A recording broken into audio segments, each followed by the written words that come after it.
Shenna Bellows. Welcome to you, Madam Secretary. This is our second conversation. I had the opportunity to speak to you yesterday when I was sitting in the chair in Deadline White House. And yesterday when I asked about your safety amid backlash and targeting from Donald Trump and his supporters, you told me that this was about the rule of law, not your personal safety. But since we last spoke, your home was the target of a swatting call, and that is according to Maine State Police. Now, they note after they received a call from an unknown male saying he had broken into your home. Thankfully, no one was found inside. There was no danger. But are you now concerned about your safety or the safety of your family or even your staff? I am. And I decided to speak out today because threats of violence are unacceptable. Swatting the home of an elected official who is doing their job is unacceptable.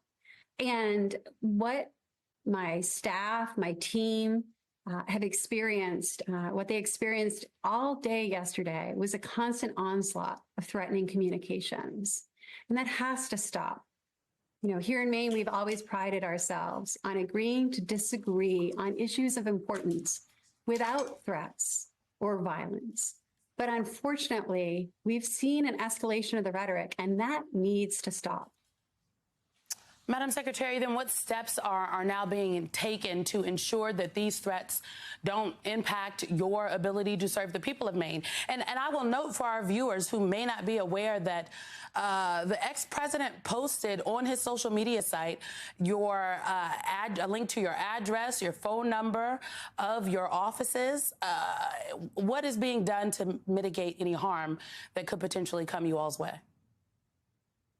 I am so fortunate. Law enforcement in Maine have been incredible. They've been communicative, they've been responsive, they've gone above and beyond to keep my team, myself, my home, the people that I love safe. So I'm very grateful for that. I'm grateful that they're working this holiday weekend to keep me safe. But I want to go back to the rule of law and the Constitution, because that's what's important. And we, all of us citizens, have a role to play in this democracy, in free and fair and respectful debate. And I must say, from all across the state of Maine, I have received messages of love and support, including from people who disagree with my decision, but have expressed that respectfully and with love. Indeed, one former state legislator called me yesterday, a very conservative Republican, and he said, look, I don't agree with your decision, but I respect you. You're my friend. Do you want to come to my house, or do you want some of my firearms? That type of outpouring of support is important, but it is important for all good people to speak up. And furthermore, I also want to call out the dehumanizing images that have been placed online of me, the threatening communications to people in my family and to my staff, people who work for me. It is designed to instill fear and to provoke silence, to keep people from speaking out, to send a message. And that is absolutely wrong, and we cannot stand for it.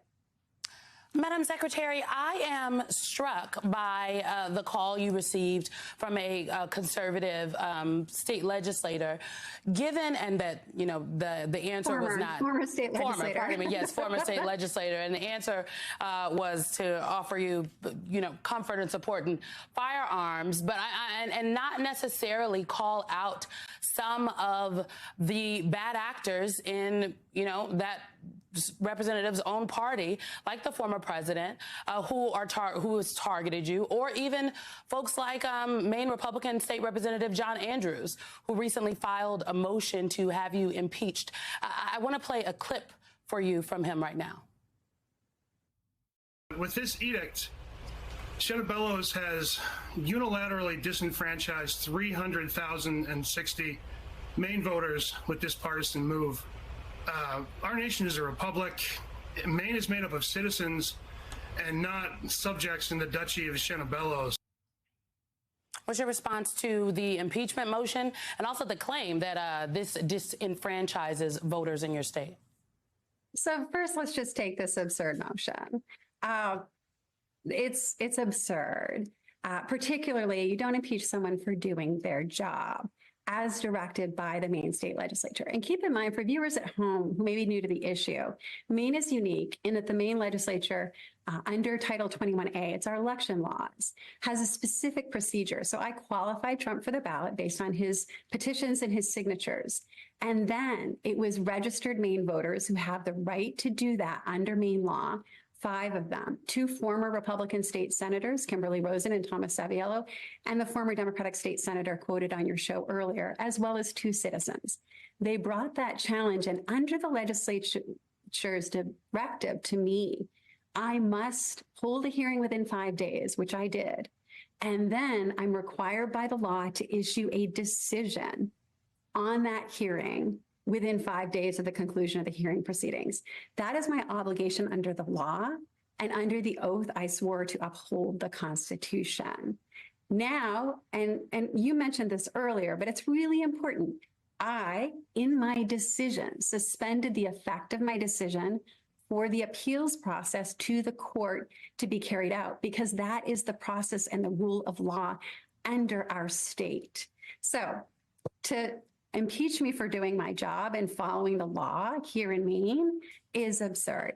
It's some of this inflammatory rhetoric, attack the person rather than debate the issue at hand, distract the public from the issue at hand rather than focusing on the rule of law and the Constitution. So we'll stop there. Happy to answer any other questions.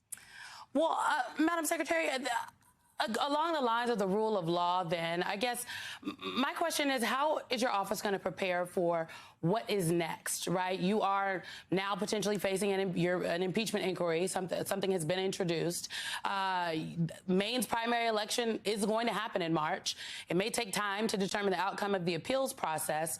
What are the next steps here? How are you going to move forward? So what I can talk about is the process, right? So the Superior Court has until January 17th to issue a decision on the ballot challenge. And these types of decisions about ballot access by the Secretary of State happen all of the time. For example, we barred Chris Christie from the ballot because of failure to secure enough signatures. I am required by law to review every candidate and their qualifications for the office they seek for access to the ballot. So the Superior Court will rule by January 17th. Ballot preparations are underway. We have suspended the effect of the decision, and we will wait to see what the court tells us to do. That's the process.